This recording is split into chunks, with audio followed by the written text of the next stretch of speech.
నీవేమి చెల్లిందును నీవు చేసిన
మళ్ళీ దేవుని స్థుతిద్దాం.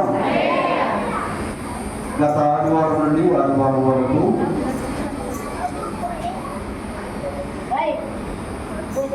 దేవుడు మనలను, మన కుటుంబాలను, మన సంఘాన్ని, గ్రామాన్ని కాచి కాపాడి ఏ రీతిగా సంవత్సరంలో మనమందరం కూర్చుని ఆయన ఆత్మలోనూ సత్యంలోనూ ఆరాధించడానికి దేవుడు మనకిచ్చిన జరగడం ఎంతో గొప్పది.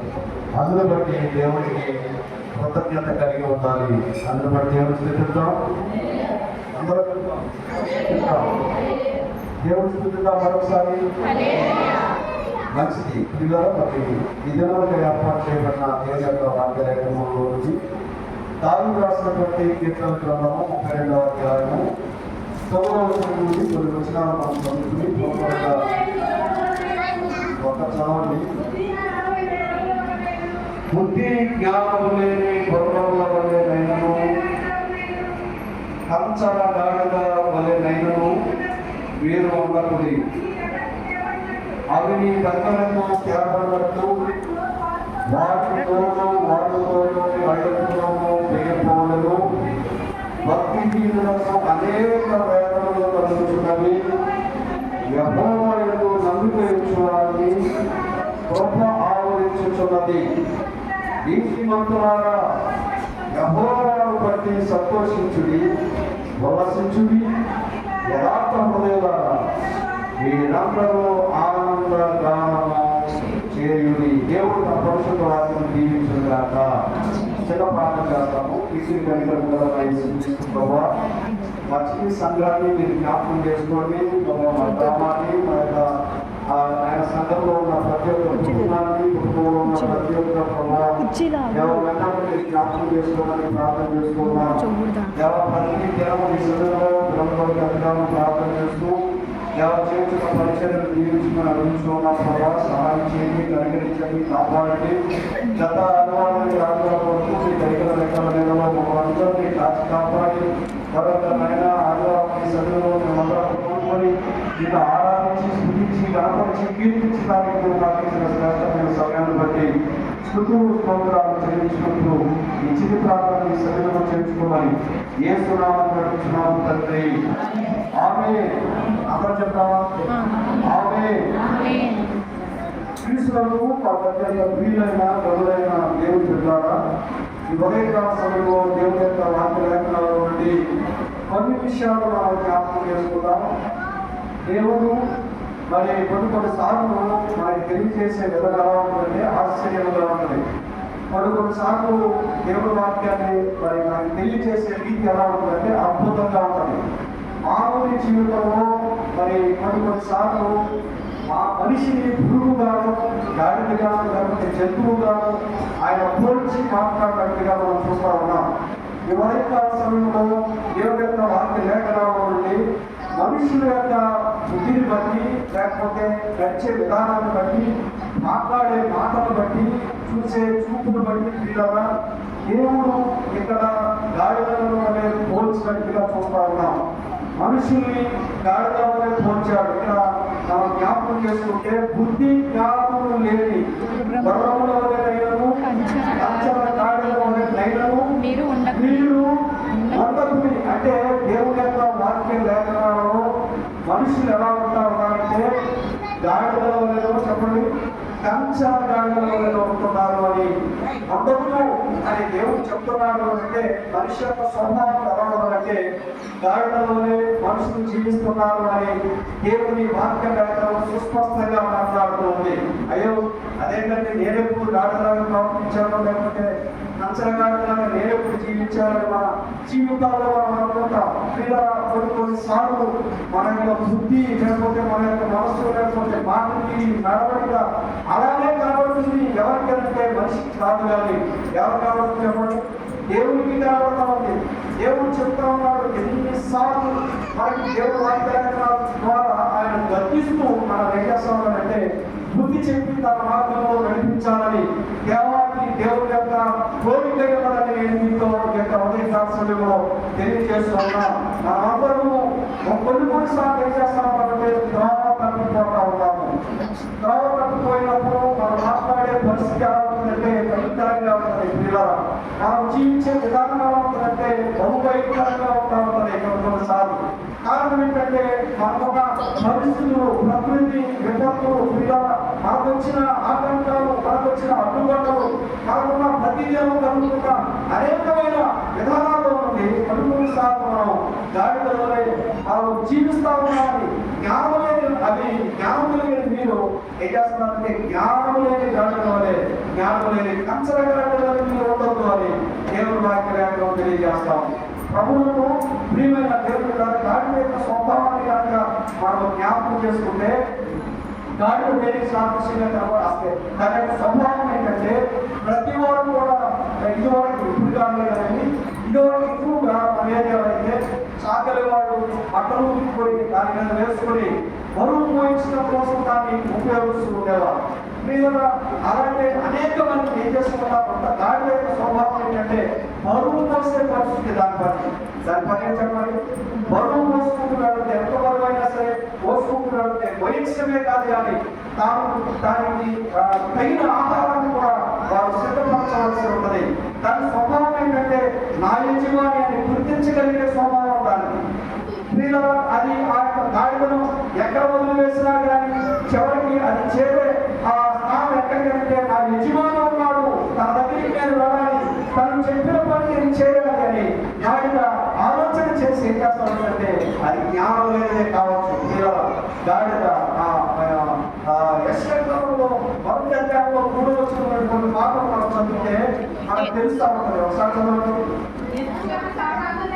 ఎద్దు తన కామాన్ని వేసుకును, గాడిద సొంత వాడితోటి తెలుసుకోవడం పిల్లలకి ఎంత పిల్లల జ్ఞానం చూడండి. దేవుడు వాటికైతే జ్ఞానం లేదని చెప్పాడు, కానీ పిల్లల జ్ఞానం లేని గాడిద వారిని ఉండొద్దు, మీరు జ్ఞానం కలిగిన వారిని దేవుడు మనతో మాట్లాడాడు. కానీ కొన్నిసార్లు జ్ఞానం లేని గాడిద వారి మనిషి ప్రవర్తిస్తూ ఉన్నాడు. అబ్బాయి మీరు జాగ్రత్త, మీరు అలా ఉండొద్దు, మీరు జ్ఞానం కలిగిన వారని చెప్పి తెలివిగా మనల్ని తెలివి కలిగిన వారిగా చేశారు. కాబట్టి తెలివిగా మనం జీవించాలని దేవుడు మనతో మాట్లాడుతున్న శ్రేష్టమైన మాటలు మనం తెలుసుకోవాల్సిన అవసరం ఉంది. తర్వాత మనం చదువుకున్న విభాగాల్లో 10వ వచనాన్ని మనం జ్ఞాపకం చేసుకుంటే, భక్తిహీనులకు అనేక వేదనలు కలుగుతున్నవి, యెహోవాను నమ్మకించి వారిని కృప ఆవరించడం. పిల్లల కొన్నిసార్లు భక్తి చేసే మనమే మనం ఏం చేస్తామంటే భక్తిహీనులుగా మారిపోతాం. ఎందుకు అంటే జ్ఞానం కలిగిన మనమే దేవుడు జ్ఞానం కలిగిన వారిగా చేసి తన రూపంలో తన పోలిక చొప్పున చేసుకున్నాడు. దేవుడు అనంత జ్ఞాని అంటే అందులో ఉన్న జ్ఞానాన్ని మనకి దయచేశాడు. దేవుడు తన రూపంలో మనల్ని చేసుకున్నప్పుడు తనకి ఏది ఉంటే అది సమస్తాన్ని మనకు అనుగ్రహించాడు. అయ్యో నేను అనంతంగా ఉంది కదా, మీరు జ్ఞానం లేని పొలాల వలె కంచరగాడిలో గాడిలో కంచరగాడిలో మీరు ఉండటానికి వీల్లేదు, భక్తిహీనులుగా మీరు మాట్లాడడానికి వీల్లేదు, మీరు భక్తి పడును అని దేవుడు స్పష్టంగా తెలియజేస్తున్న మాటలు మనం జ్ఞాపకం చేసుకోవాలి. మీద గాడిలో చాలా రకాలు ఉన్నాయి. ఆ రకాలు నేను మీకు మూడు గాడిలు మాత్రం నేను మీకు తెలియజేయాలని, వాటి యొక్క స్వభావాన్ని నేను మీకు తెలియజేయాలని ఆశపడుతూ ఉన్నాను. గాడిలో వాటి యొక్క స్వభావాలు ఉన్నాయి అంతే, కానీ వాటికి ఉన్న స్వభావాలు వాటికి ఉండాలి. కానీ వాటికి ఉన్న స్వభావాలు ఎవరికి వస్తాయంటే మనుషులకు వస్తాయి అని దేవుడే చెప్పాడు.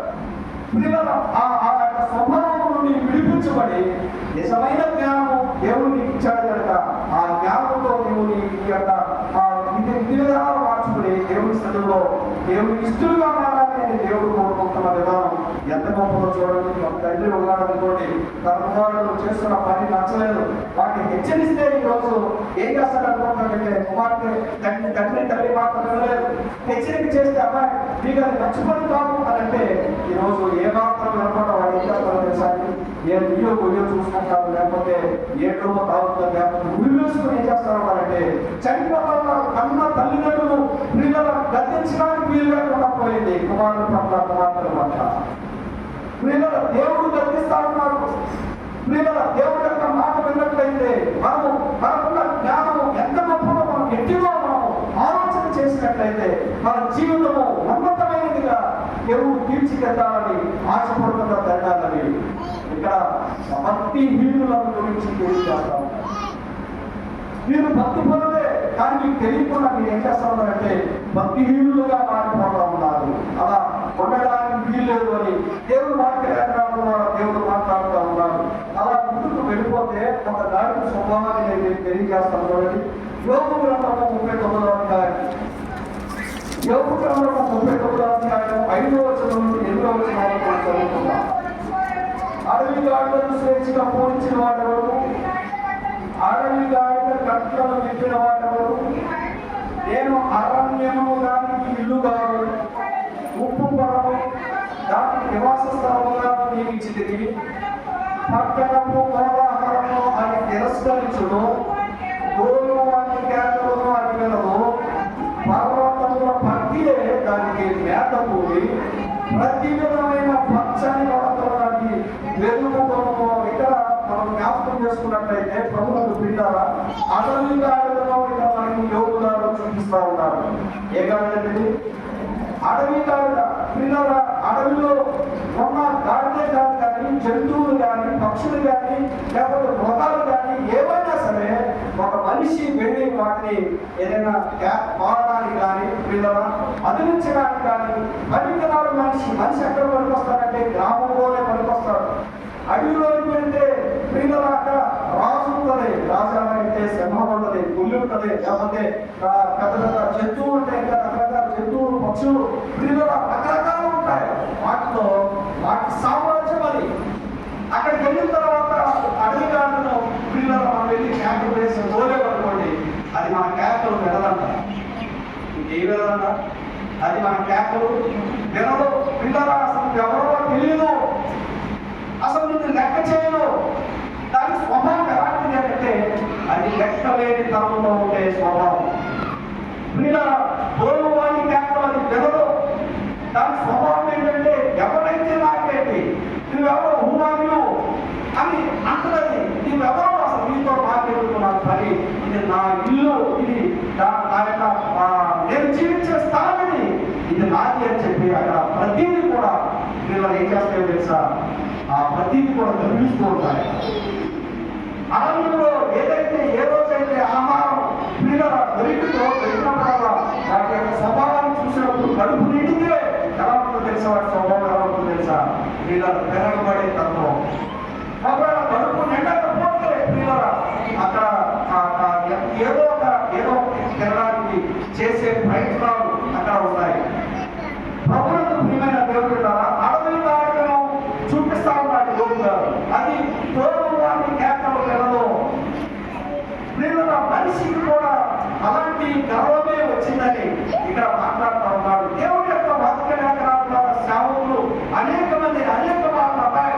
ఈ పరిస్థితి బాగోలేదు, నువ్వు మాట్లాడే తీరు బాగోలేదు, లేకపోతే నువ్వు నడిచే తీరు బాగోలేదు, ఇదో నువ్వు చాలా జాగ్రత్తగా దేవుడు వాక్య లేఖనాలు ఈ విధంగా చెప్తా ఉన్నాయి. నిన్ను నీవు జాగ్రత్త పరచుకోవాలని చెప్పామనుకోండి, ఎలాగే అన్నాను చెప్పేదేంటి అన్నట్టుగా.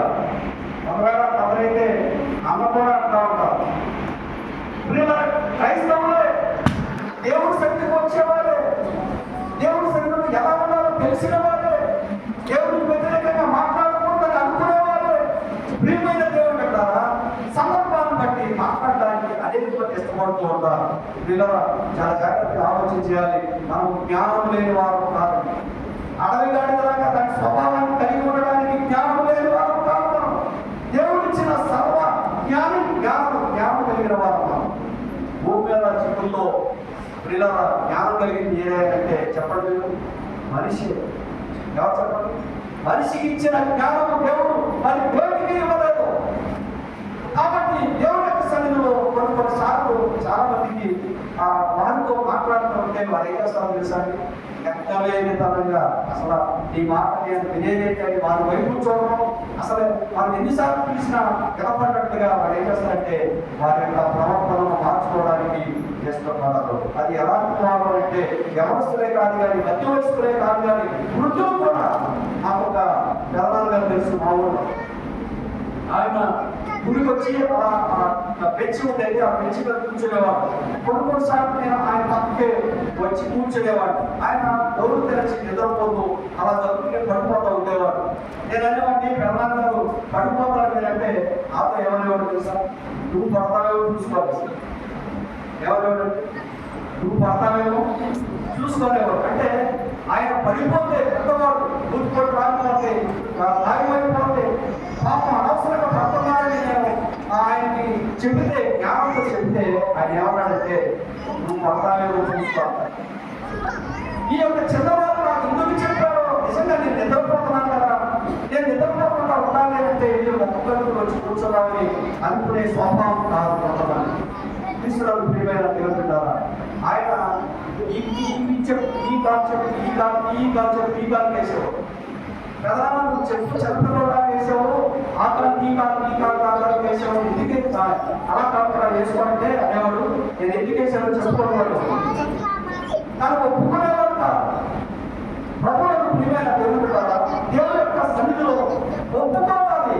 మనం చేసిన తప్పుదాన్ని ఏం చేయాలంటే ఒప్పుకోవాలి. అతిక్రమములు దాచిపెట్టువాడు వాటిని విడిచిపెట్టువాడు ఏం చేస్తాడట, కనికరము పొందుతాడు.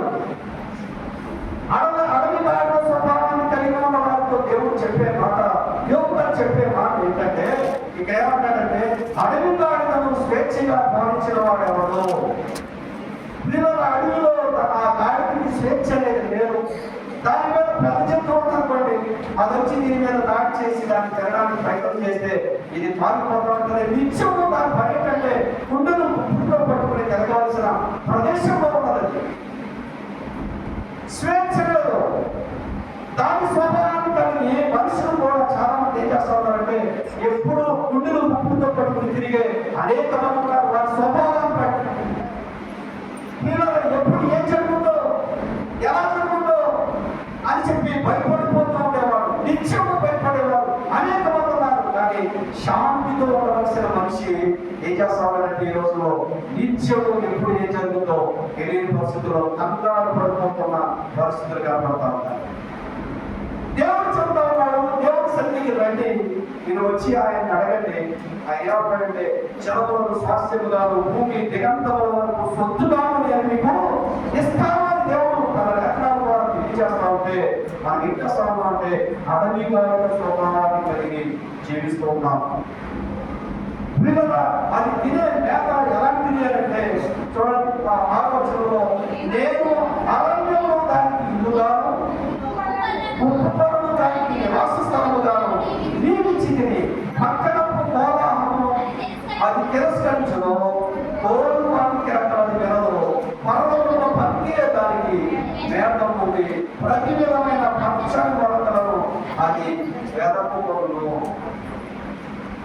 పిల్లల యొక్క అడవి కారణ స్వభావాన్ని మానవులో నుండి తీసివేసుకోవాలని దేవుడు వాక్య లేఖనాల్లో తెలియజేస్తా ఉన్నాడు. ఎవరికి ఈ యొక్క అడవి కారణ స్వభావం కలిగి ఉన్నారు అంటే చూడండి, ఆదికాండం 16వ అధ్యాయం 11వ వచనం ఒకసారి జ్ఞాపకం చేసుకుందాం. ఆదికాండం 16వ అధ్యాయం 11వ వచనం, మరియు యెహోవా దూత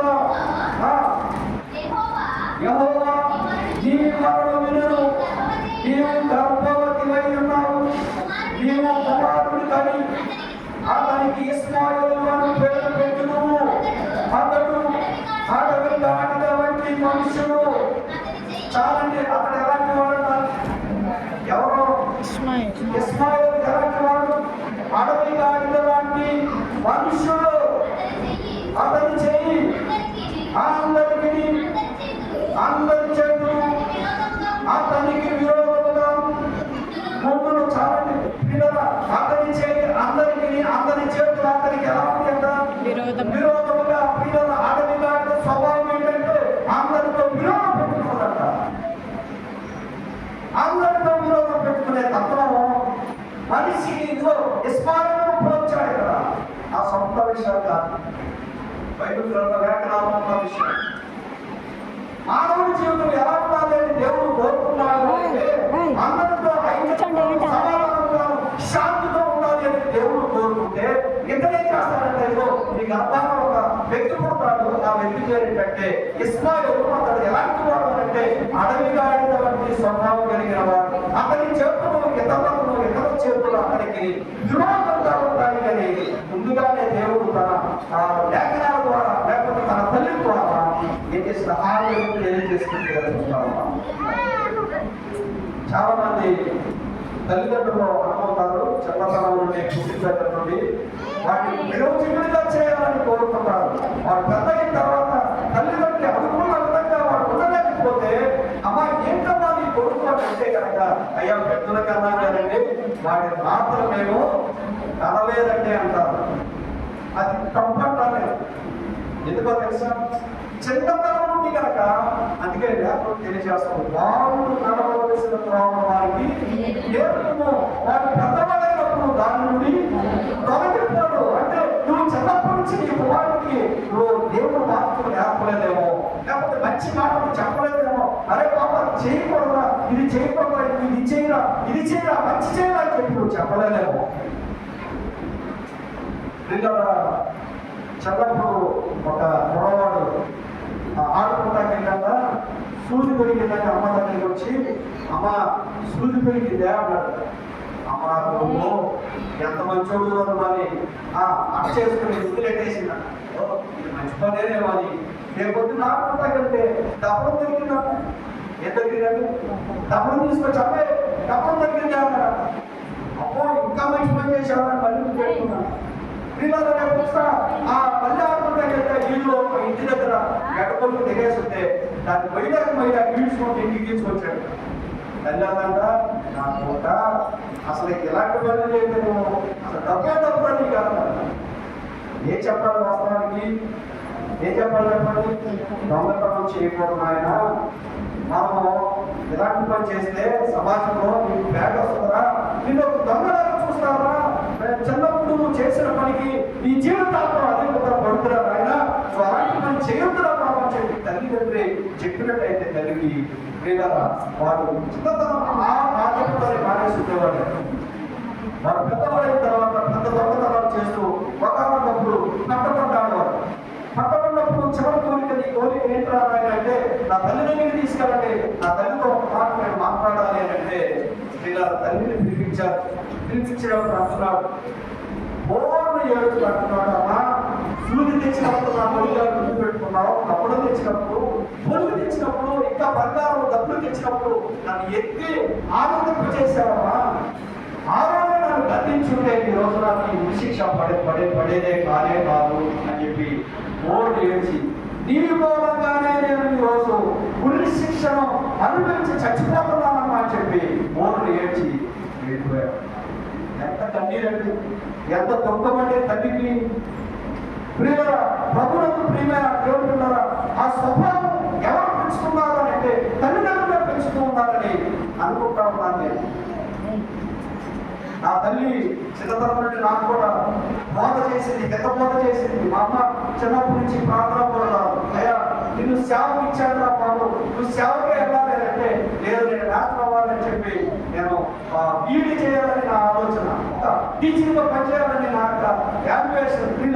అప్పటి నుంచి అమ్మవారికి వినేవాడిని కాదు. ఎంతో ఇంచుమించు 2-3 సార్లు తప్పాను. తర్వాత ఏదో రకంగా పాస్ అయ్యాను. ఎప్పుడైనా మానేసి సేవ వెళ్ళిపోయినా అంటే మా అమ్మ నేను వెళ్ళలేదు, ఇక్కడ చదవాలన్నాను, ఇక్కడ చదివాను, ఇక్కడ కూడా తప్పాను. నేను అక్కడ అవకాశం లేకపోయింది, పాస్ అయితే డిగ్రీతో వెళ్ళేవాడు కానీ అది తప్పాను. తర్వాత అమ్మ దగ్గరికి వెళ్ళి, అమ్మ ఎక్కడ తప్పానమ్మా అంటే ఎప్పుడైనా పర్వాలేదు ఆయన సేవ వెళ్ళు, ఒక మంచి పని చేయి, ప్రోత్సహించు, నీ బిడ్డని ప్రోత్సహిస్తున్నావు, నీ కుమారుడిని ప్రోత్సహించు, నీ కుమారుడిని ప్రోత్సహించు, ఒక మంచి పని చేయడానికి. క్రీస్తులో నా ప్రియమైన దేవుడు బిడ్డరా, మనము నడిచే విధానాన్ని బట్టి మన బిడ్డలు నడవడానికి అవకాశం ఉంటుంది. ఇక్కడ దారిద్ర బట్టి స్వభావం కలిగిన వాడిగా ఉంటాడు. అతను ఎలాంటి వాడు అంటే అతని చేయి ఇతరులు చేయి అతనికి విరోధంగా ఉంటాయంట. దారిద్ర స్వభావం కలిగిన వాడు ఎలా ఉంటాడంటే అందరికీ విరోధేనంట.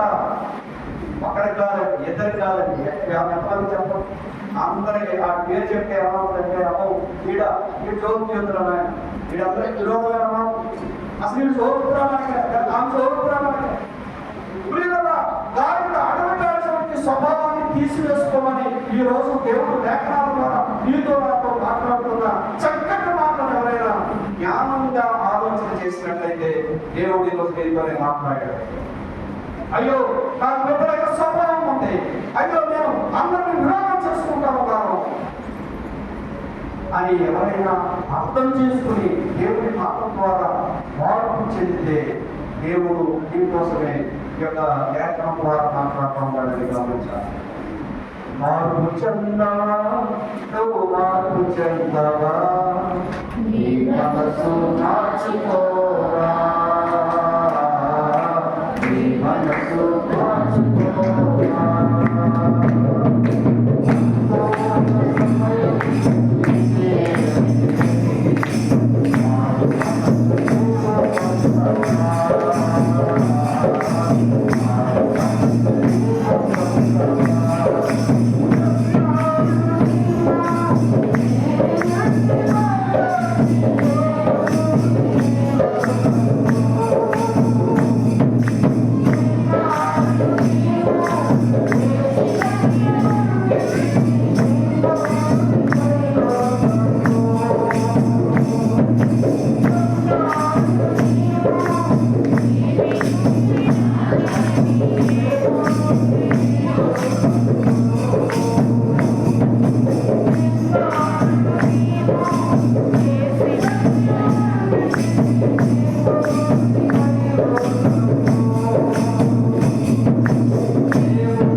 చేస్తున్న దేవుడు నీవే అని పేరు తనతో మాట్లాడిన యెహోవాకు పెట్టెను.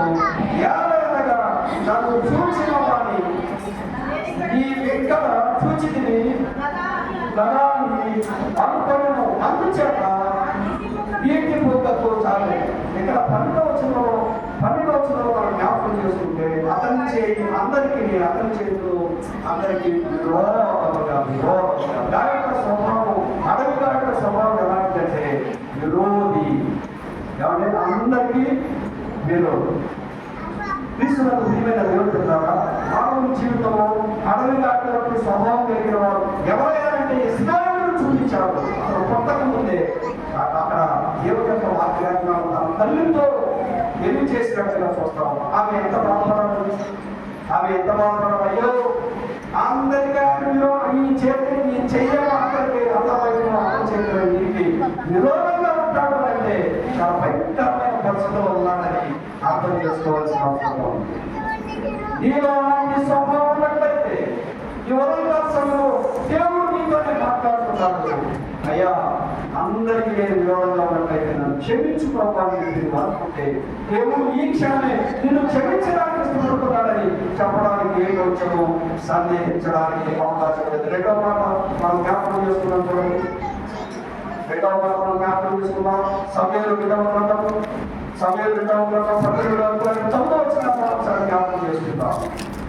సమయంలో 12వ వచ్చిన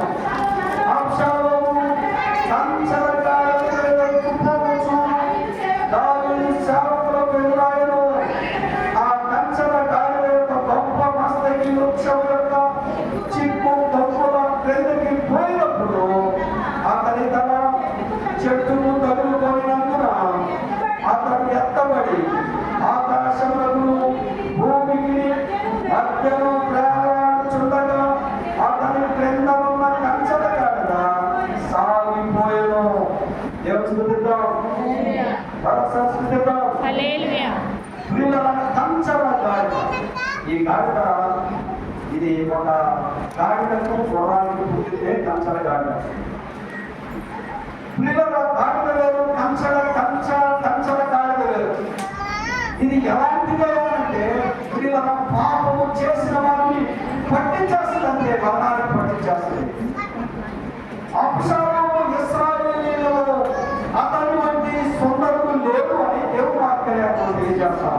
అతడు ఎంత అందగాడు అంటే పిల్లల దావీదు యొక్క కుమారుడు ప్రత్యేకమైన కుమారుడు ఎవరైతే అబ్షాలోమును మనం జ్ఞాపకం చేసుకుంటే అతన్ని ఎంతగానో దావీదును ప్రేమించినట్టుగా చూస్తా ఉన్నాం.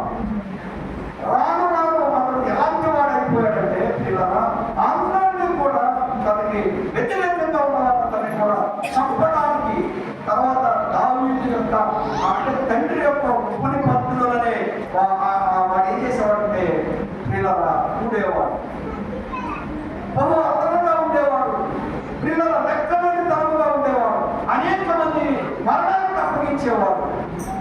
ఈ కంచెల గాడిన స్వభావం ఏంటంటే పిల్లల అలాంటి మనస్తత్వం కలిగిన వారిని తిరిగి మరణానికి అప్పగించే స్వభావం. క్రీస్తునందు ప్రియమైన దేవుని యొక్క సన్నిధిలో ఆ యొక్క కంచెల గాడిన యొక్క ఆలోచనలు ఎలా ఉంటాయి అని మనం జ్ఞాపకం చేసుకుంటే ప్రియులారా దేవుడి యొక్క సన్నిధిలో మనము కూర్చుని దేవుడు వాక్యం వింటున్నా మనందరితో దేవుడు మాట్లాడుతున్న విషయం ఏంటంటే దాని యొక్క లక్షణాలు ఎలా ఉంటాయంటే ప్రియులారా వేరేగా ఉంటాయి. ఎలా ఉంటాయంటే ఎంతసేపు తన స్వభావం నేను అహం ఏం చెప్పండి, అహంభావం. నేనే నాకు ఎదురు ఎవరు ఉండకూడదు, నేనే చేయాలి ఏదైనా సరే. సాతాను స్వభావం అన్నమాట. అలాంటి స్వభావం అంటే సాతాను మరణానికి అప్పగించే స్వభావం కాదు. ఎలా వీళ్ళ అగ్నిగుండంలోనికి అనేక మందిని తోసివేయాలని వారు అక్కడ పురుగు చావదు అలాంటి జీవితాన్ని జీవింపజేయాలని మనుషుల్ని అందరినీ కూడా ప్రకృతిని వారు ఎలా తిరుగుతామంటే రక్షించు సింహం వలె వారు తిరుగులాడుతూ ఉన్నాడు లోకంలో. వీళ్ళ అనేక మందిని మరణానికి అప్పగించే ప్రయత్నం చేస్తూ ఉన్నారు. కంచెల గాడిద స్వభావం ఏంటంటే మరణానికి అప్పగించే స్వభావం. వీళ్ళ దేవుని యొక్క సంఘంలో వ్యతిరేకంగా చేసేవారు. వారి యొక్క స్వభావం ఎలాంటిదంటే కంచరగారి స్వభావం అని దేవుడు మాట్లాడుతూ ఉన్నారు. ఏమైనా దేవుడు దేవుడు మాట్లాడుతున్న వాళ్ళ కంచరగారి స్వభావాన్ని కలిగి ఉండడానికి వీల్లేదు. దేవుడు చెప్తున్న మాట ఏంటంటే మరణంలో నుండి మనం ఎక్కడికి వెళ్ళిపోవాలి, జీవంలోకి నువ్వు దాటి ఉన్నావు అని దేవుడు వాక్యం మనతో తెలియజేస్తూ ఉంటే మనం ఏం చేస్తామంటే మనం చేస్తే రేపటికి 2 పోతే అంటే వీళ్ళ మనిషి యొక్క ప్రాణ విలువ ఎవరికి తెలియట్లేదు అంటే మనిషి యొక్క ప్రాణ విలువ మనిషికే తెలియట్లేదు. ఎందుకు దేవుడు నన్ను ఇంతగా ప్రేమించి, ఎందుకు నన్ను ఇంతగా పోషించి, ఎందుకు నన్ను సమాజంలో ఉన్నతమైన వారిగా ఘనత వహించిన వారిగా చేయడానికి ఇష్టపడుతున్నాడు అని ఒక్కసారి కనుక ఆలోచన చేస్తే ఈ అహం అనేది మనుషుల నుండి తొలగిపోయే అవకాశం ఉందని దేవుడు మాట్లాడాల్సిన తెలియజేస్తా ఉన్నాడు. స్త్రీలలో కూడా ఉంది, పురుషుల్లో కూడా ఉంది. అహం అనేది యెజబెలు భార్య అంటే తెలుసు మీకు. నేను ఎవరు చెప్తానంటే మరొకసారి వారి గురించి తెలియజేస్తాను. ఏమంటుందో తెలుసా, ఆయన నగరానికి ఉన్న ద్రాక్ష తోట యజమాని ఆ ద్రాక్ష తోట యజమాని అడిగితే అతను ఏమంటాడంటే నేను నీకు ఇవ్వను. ఆయన ఎవరు అడిగింది ఎవరు, రాజుగారు కూడా కట్టలేకుండా నేను నీకు ఇవ్వను, ఇది నా పితరార్జితం, నేను ఎవరికి ఇవ్వను అని చెప్పంటే ఇది ఇదంతా ఏం చేశాడు, తోక మూసుకుని ఇంట్లో ముందు కూర్చుని కప్పుకుని ఆడదాంలాగా ముసుగేసుకుని కొడుకు నిద్రపోతాడు. నిద్రపోయి ఏమి అలా పొడుకున్నాడు. భార్య వచ్చేసాడు. భార్య అంటే ఏంటి అలా ముందు కూర్చుని పడుకున్నాం, ఏం జరిగింది చెప్పు, నేనున్నానంటది. నేను తప్పు చేయలేని భార్య చేయడానికి ఆమె అహంతో కూడిన ఎదిగిపోయింది. ఎక్కడ చెప్తే వాళ్ళ నెమ్మదిగా కూర్చో ఆ పని నేను చూసుకుంటానని చెప్పి ఆమె మిగల అనేక అక్కడ కార్యాలు చేస్తుంది. దేవచంద్రుని మరొకసారి నేను పరుచుకుంటాను. అహంభావాన్ని విడిచిపెట్టాలి, మనిషి కంచరగారి స్వభావాన్ని విడిచిపెట్టాలి. దేవుడి యొక్క వాక్య లేఖనాల్లో పిల్లల అతడు ఎవరంటే అంశాలు ఎలా ఉన్నారంటే కంచరగారి స్వభావాన్ని కలిగి ఉన్నాడు. చెవరాక ఏం చేసిందంటే ఆయన చేసిన తప్పులన్నిటికీ దేవుడు దాన్ని ఆర్పించి ఆ మస్తకి వృక్షం కింద నుంచి వెళ్ళిపోతాడు. తెలుసా పిల్లలు, అన్నిటికీ అంటే వందరాలుగా ఉండేది అసలు. అతడు సౌందర్యవంతుడు. అందరూ ఒకసారి కాపురించుకుంటే అతను సంవత్సరానికి ఒకసారి కాపురించుకునేవాడు. పిల్లలు సంవత్సరానికి ఒకసారి కాపురించుకుంటే తన ఎంపికలతో ఎంత నిజంగా ఉండేదట. పిల్లలు అతడు ఆ మస్తకి వృక్షం కిందకి వెళుతూ ఉన్నప్పుడు అతను చుట్టూ ఆ గాడి మీద వెళుతూ ఉంటారు, ఎగిరి పడతా ఉంటూ ఉంటాడు. ఆ మస్తకి వృక్షం కింద వెళ్ళిపోయింది గాడిద. ఈ ఎంటులు ఏమైపోయిందంటే మస్తకి వృక్షం అంటే ఆ పులులుగా ఉంటుందండి, చెట్టు పులులాగా ఉంటుంది. అది తగులుకుంటాయి. గాడిద ఎదరికి వెళ్ళిపోయింది. ఈడేమో ఆకాశానికి భూమికి మధ్యలో ఏం చేస్తాడు, వేలాడుతూ ఉన్నాడు. ఎవరు మనుషులు చూశారు. ఆ మనుషులు చూసి ఎవరు చెప్పి తాగు కొడుకులేదు, ఇంకో కొడుకులేదు. తాగు ఏంటంటే వాళ్ళు మంచోడు కాదు, వాడు బ్రతికుంటే తాగుడికి ముప్పు అని చెప్పి కత్తి తీసుకొని వచ్చి మెడకాయ అక్కడ ఉండగా గ్యాస్ పారేశారు. తీసుకున్నప్పుడు ప్రియమైన దేవుడు పెట్టారా, అలాంటి స్వభావం కలిగిన వారు ఏదో ఒక రోజు అందరూ మరణానికి అప్పగించవలసిందే కానీ ఏదో ఒక రోజు అంటే అందరికంటే ముందుగానే ఆ మరణానికి అప్పగించబడతారు అని ఆ నాయకుల యొక్క స్వభావం తెలియజేస్తాము. తీసుకున్న ప్రియమైన దేవుడు పెట్టారు. దేవుడు మనకి ఇచ్చిన ఆ విధానం ఏంటంటే అందరితో సమాధానంగాను ఐక్యతగాను కలిసి కలిసి ఉండవలసిన మనం ఏం చేస్తాము అంటే అహంతో జీవిస్తే ఇవాళ అర్థాంతరంగా ఏమైపోతుందంటే మరణానికి అప్పగించబడే అవసరం. వాటి నుండి తప్పించబడాలని దేవుడి యొక్క వాక్య లేఖనాల్లో దేవుడు తెలియజేస్తాను. ఎలా ఉండాలి అని అంటే నేను సింపుల్గా ముగించేస్తాను. ఒక చివరి విషయాన్ని చెప్పి నేను ముగించేస్తాను. దేవుడు కోరుకున్న విధం ఎలాంటిది అంటే మార్పు సువార్త 9 మార్పు సువార్త 9 చదువుతున్నాం. వారు యేసువును సమీపించి ఒలీవ కొండ దగ్గర ఉన్న గ్రామంలో వచ్చినప్పుడు ఆయన తన శిష్యులలో ఇద్దరు చూసి మీ ఎదుగుతున్న గ్రామంలో వెళ్ళి అందులో నేను ప్రవేశించగానే కట్టబడి ఉన్న యొక్క గాడిద పిల్ల కనబడును,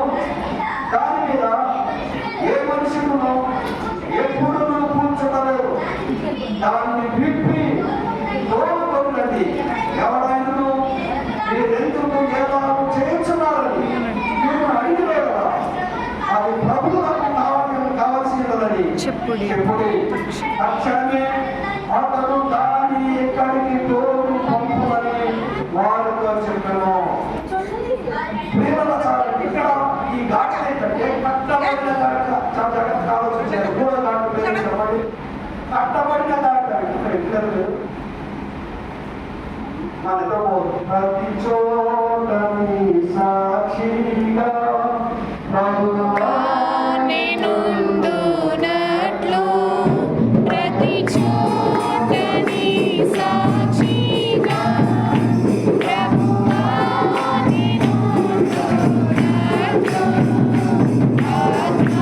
నేనుందునట్లు ఆత్మాభిషేకము నీవు ఆత్మీయ ఆత్మాభిషేకము నీవు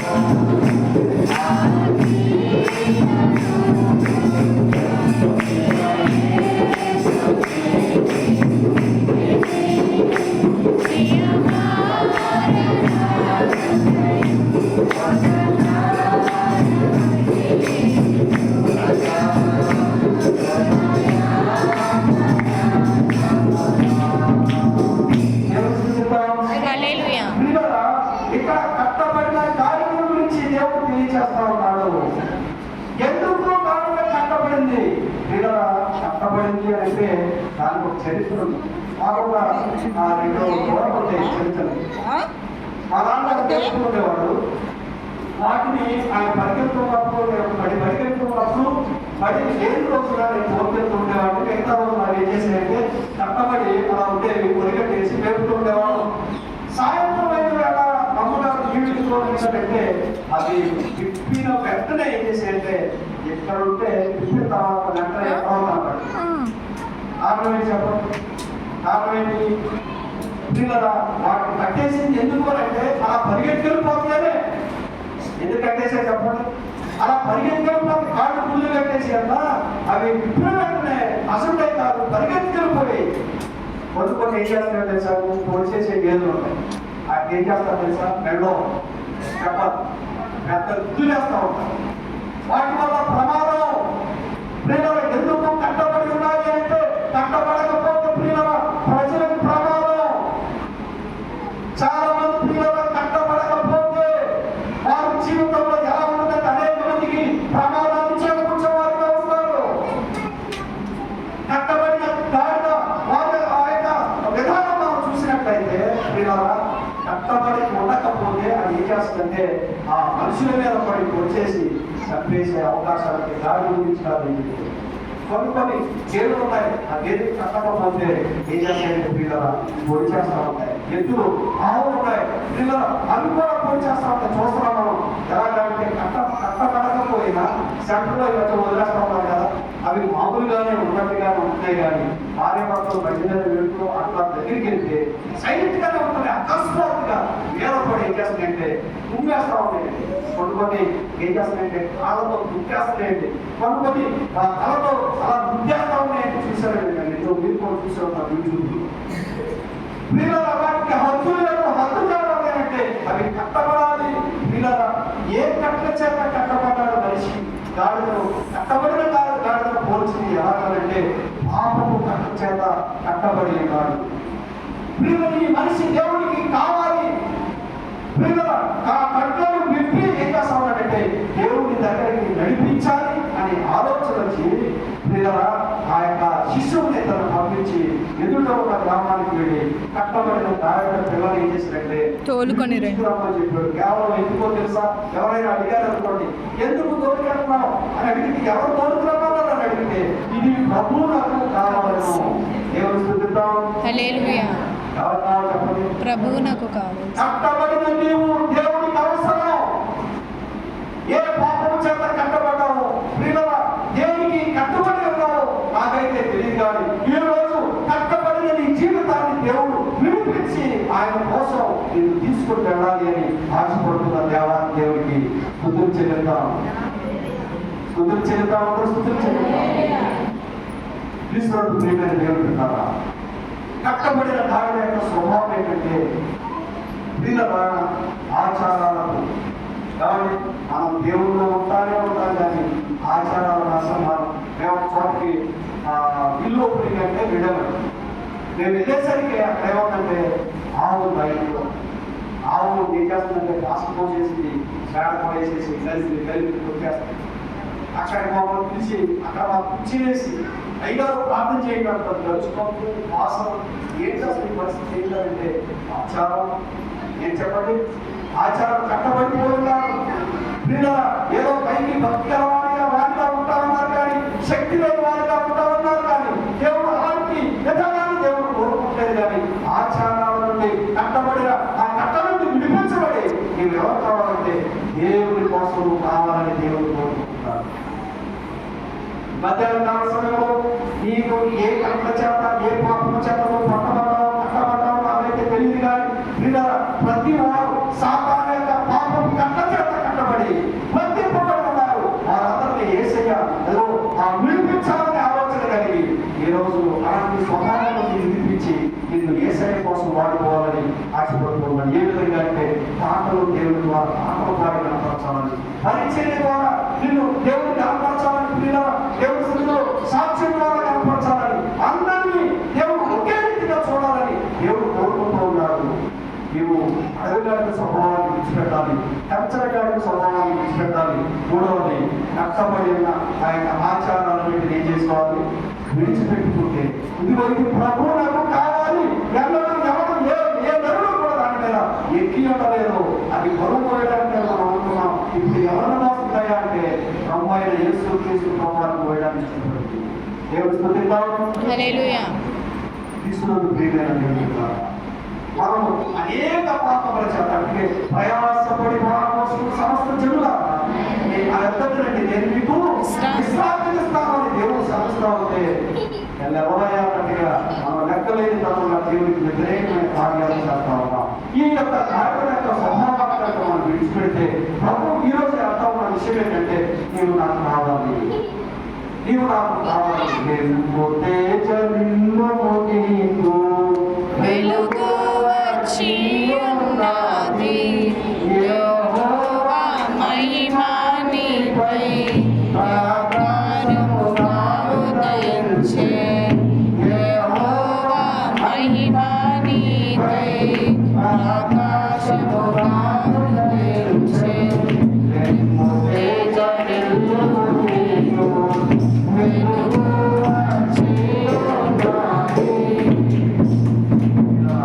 దేవుడి సన్నిధిలో ఆ యొక్క అడవిగాడి స్వభావాన్ని విడిచిపెడతాం, దర్శనగాడి స్వభావాన్ని విడిచిపెడతాం.